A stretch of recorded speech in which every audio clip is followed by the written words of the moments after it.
जय हिंद मेरे प्यारे बच्चों, मैं राजेश आप सभी का स्वागत करता हूं राजेश वानखेड़े ऑफिशियल मेरे अपने इस यूट्यूब चैनल पर। आज का यह वीडियो इग्नाइट एकेडमी के लिए डेमोन्स्ट्रेटिव वीडियो होने वाला है। In this video I am going to teach you some basics of English language and some basic concepts of mathematics like arithmetic progression. Half segment of this video will comprise of basics of English language and half segment of this video will comprise of some basic concepts of mathematics.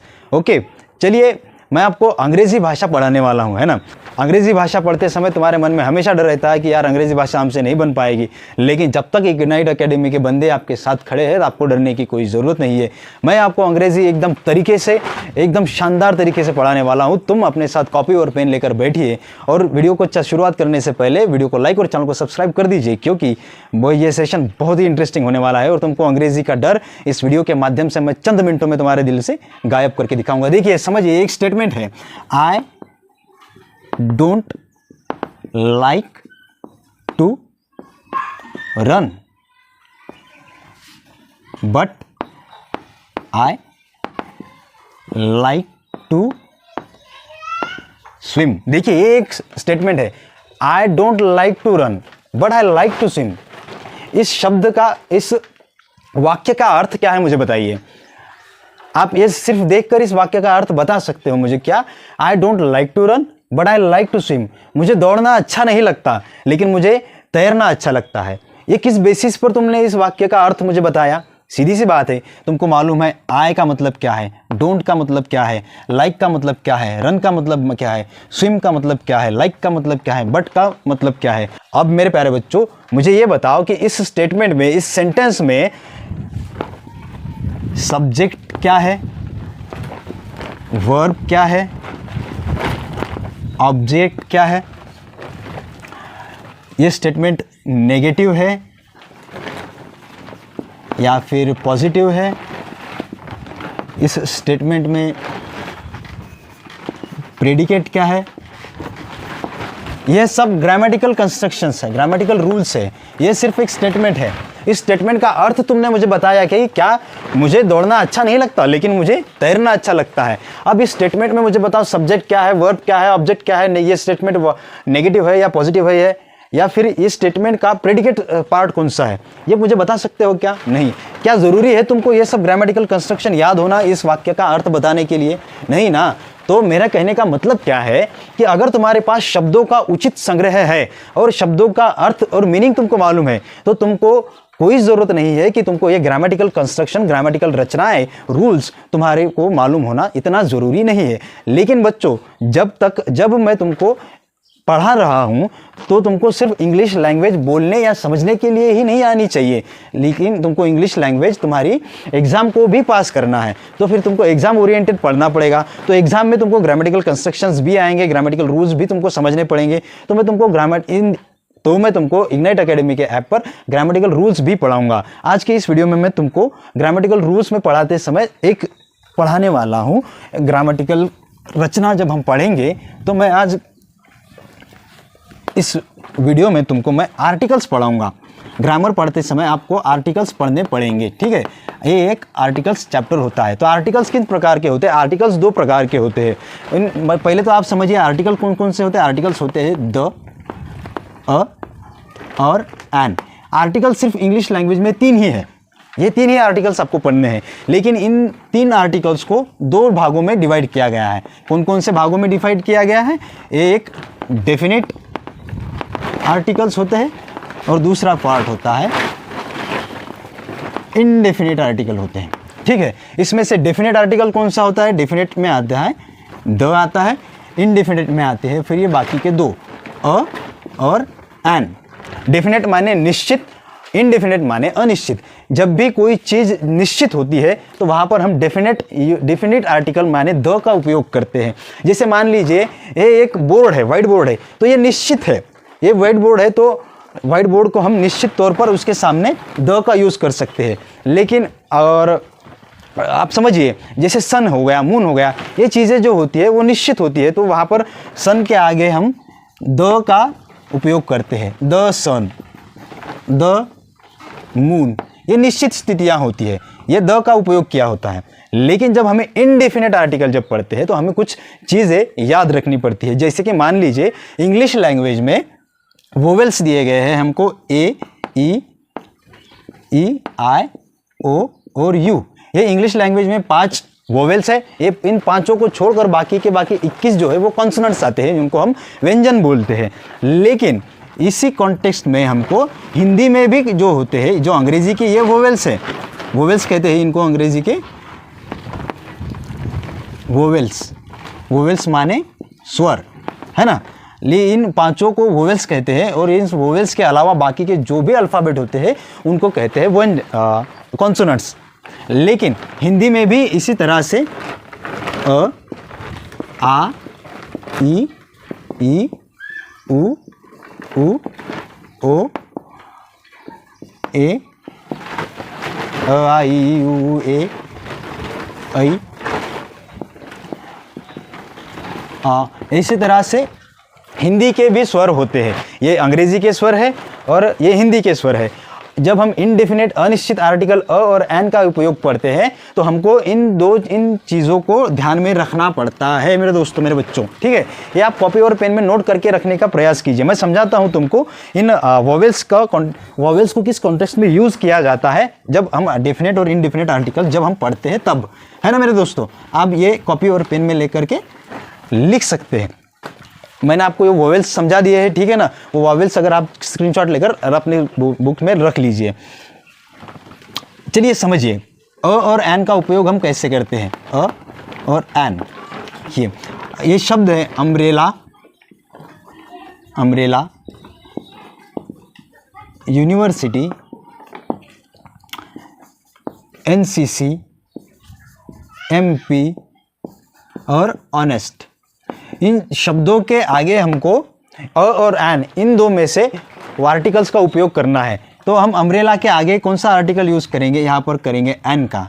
University का आगे कौन सा होगा, university का उच्चारण होता है you से होता है, तो हम यहाँ पर करेंगे a university. NCC cadet, NCC cadet, इसके आगे हम क्या करेंगे, एन करें, N NCC cadet. N MP, MP member of parliament. मैं बताऊंगा तुमको एन ऑनेस्ट, ऑनेस्ट का मतलब होता है प्रामाणिक। जो अब मैं तुमको बताऊंगा कि देखिए अम्ब्रेला, ये जो शब्द है, इस अम्ब्रेला शब्द का शुरुआत जो हो रहा है अंग्रेजी के वोवेल्स से हो रही है, ए, ई, आई, ओ, यू के माध्यम से। यहाँ पर एन का उपयोग किया गया है, लेकिन ये यूनिवर्सिटी यह भी शब्द है, लेकिन इसका उच्चारण यू से शुरू हो रहा है, जिसके कारण यहाँ पर अ का उपयोग किया गया है। देखिए हमें वोवेल्स के कॉन्टेक्स्ट में पढ़ना पड़ता है, लेकिन ये अंग्रेजी के वोवेल्स और हिंदी के वोवेल्स, इन दोनों को कॉन्टेक्स्ट में ध्यान में रखकर ही हमको अ और एन का उपयोग करना पड़ता है।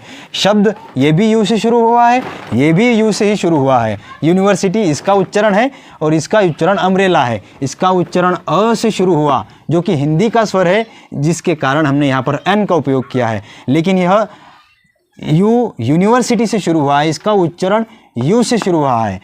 ये अंग्रेजी का वोवेल्स है, लेकिन इसका उच्चारण जो हुआ है वो यू से हुआ है, जो कि हिंदी का वोवेल्स, हिंदी का स्वर नहीं है, जिसके कारण हमने यहाँ पर अ का उपयोग किया गया है। एनसीसी कैडेट, देखिए ये क्या है, कॉन्सोनेंट है। एनसीसी कैडेट, इसकी शुरुआत किससे हुई है, एन से हुई है। एन, ये जो कॉन्सोनेंट है, ये जो एनसीसी का कैडेट है, ये एनसीसी है। एनसीसी का शुरुआत हुआ है एन से हुआ है, जो कि अंग्रेजी का वोवेल नहीं है, लेकिन इसका उच्चारण जो होता है एन से होता है, एन, एन, ए से होता है, जिसके कारण हमने, ये हिंदी का स्वर है, ये भी हिंदी का स्वर है, ये हिंदी का स्वर नहीं है, ये हिंदी का स्वर है। अ, आ, ई मैं तुमको लिख के दिया था, ठीक है। इसके जिसके कारण हमने यहाँ पर एन लिखा है। एमपी मेंबर ऑफ पार्लियामेंट, ठीक है। अब एम का जब हम उच्चारण करते हैं तो देखिए ये एम जो है अंग्रेजी का स्वर नहीं है, लेकिन इसका जब उच्चारण हम एम करते हैं तो इसका उच्चारण ए से आता है, जो कि हिंदी का स्वर है, जिसके कारण हमने यहाँ पर एन का उपयोग किया है। अब ऑनेस्ट, ये कौन सा शब्द है, ऑनेस्ट होता है। इसकी शुरुआत कैसे, अंग्रेजी के व्यंजन कॉन्सोनेंट से हुई है, जो कि स्वर वोवेल्स नहीं है, ठीक है। एच जो है वो अंग्रेजी का वोवेल्स स्वर नहीं है, लेकिन जब इसका उच्चारण हो रहा है, ऑनेस्ट हो रहा है। कैसे हो रहा है, ऑनेस्ट। ऑनेस्ट जो है अ से हो रहा है, और ये अ जो है हिंदी का स्वर है, जिसके कारण हमने यहाँ पर एन का उपयोग किया है। ये बात मेरे प्यारे बच्चों अगर आपको समझ में आई होगी तो वीडियो को लाइक करिए और इग्नाइट एकेडमी के चैनल को सब्सक्राइब करिए। अब मैं आगे तुमको मैथमेटिक्स का अरिथमेटिक प्रोग्रेशन पढ़ाऊंगा, ठीक है।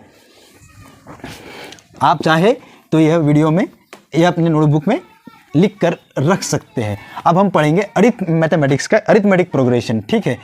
क्या होता है अरिथमेटिक प्रोग्रेशन? इसका मतलब क्या होता है? अंक गणितीय श्रेणी, अंक गणितीय श्रेणी। चलिए मान लीजिए मेरे प्यारे बच्चों एक संख्याओं की मालिका है जिसमें 5, 10, 15 और डैश डैश डैश डैश ऐसे n नंबर तक संख्या है, ठीक है। यह एक संख्याओं की मालिका है। अब यह संख्याओं की मालिकाओं को हमको n नंबर तक है, इनके अनगिनत नंबर हो सकते हैं। तो इस संख्याओं में n नंबर कौन सा है यह अगर हमको निकालना है तो इसके लिए हमारे पास फॉर्मूले दिए गए हैं। देखिए यह एक श्रेणी है ना, तो इस श्रेणी में 5 और 10 इसके बीच में जो डिफरेंस है वो 5 का है। 10 और 15 के बीच जो डिफरेंस है वो भी 5 का है, जिसको हम कॉमन डिफरेंस कहते हैं। यह एक अरिथमेटिक प्रोग्रेशन है, अंक गणितीय श्रेणी है। और हमारे पास एक ज्योमेट्रिक प्रोग्रेशंस भी होती है जिसको हम भौमितिक श्रेणी कहते हैं। हम फिलहाल यहाँ पर अरिथमेटिक प्रोग्रेशन पढ़ रहे हैं, तो फिर इसी को ध्यान में रखते हैं। इन दो संख्याओं के बीच का डिफरेंस क्या है, अंतर क्या है? 5 का है। 10 और 15 के बीच में डिफरेंस कौन सा है? 5 का है। तो यहाँ पर हमारे को n नंबर निकालना है। यहाँ पर n वाला नंबर जो है वो कौन सा नंबर होता है?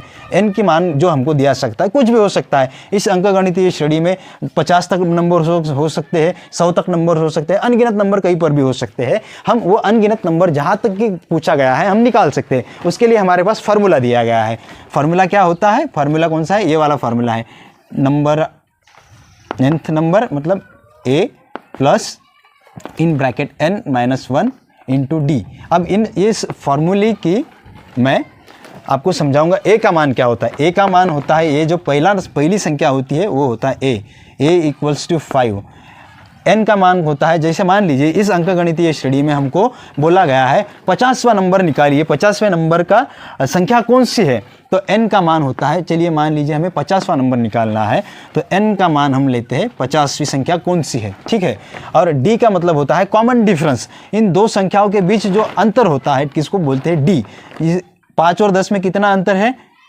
5 का है। 10 और 15 के बीच में डिफरेंस कौन सा है? 5 का है। याद रखिएगा बच्चों, इन दो चीज़ों में, इन 2, 3, 4 जो श्रेणियों में संख्या दी रहेंगी उनमें डिफरेंस जो होना चाहिए ना, जो वो कॉमन डिफरेंस होगा। ऐसा नहीं चलेगा कि 5 और 5 10 होता है और 10 और यहाँ पर जो 18 होगा, मतलब यहाँ पर 6 का डिफरेंस और यहाँ का 5 का डिफरेंस, ऐसे नहीं चलेगा। डिफरेंस कॉमन ही होगा, ठीक है।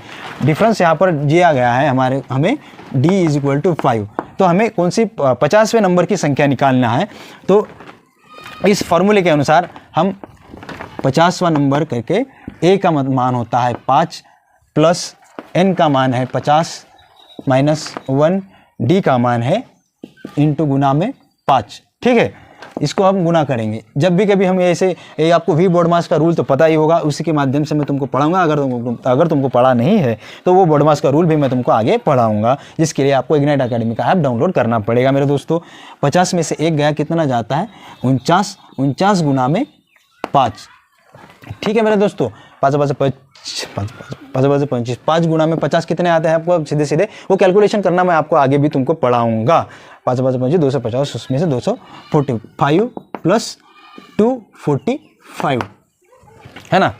5 9 9 5 45, 5 1 5 6 5 24, 5 24, इसका मतलब होता है 250। तो ये जो नंबर ऑफ 50 हमको दिया गया है, 50वीं संख्या इस अंक गणितीय श्रेणी में 50 नंबर की संख्या होगी 250। समझ में आया मेरे प्यारे बच्चों? इसीलिए इस वीडियो को मैं यहीं पर एंड करता हूं, और वीडियो को लाइक और चैनल को सब्सक्राइब करके अपने दोस्तों को तक शेयर ज़रूर करिएगा।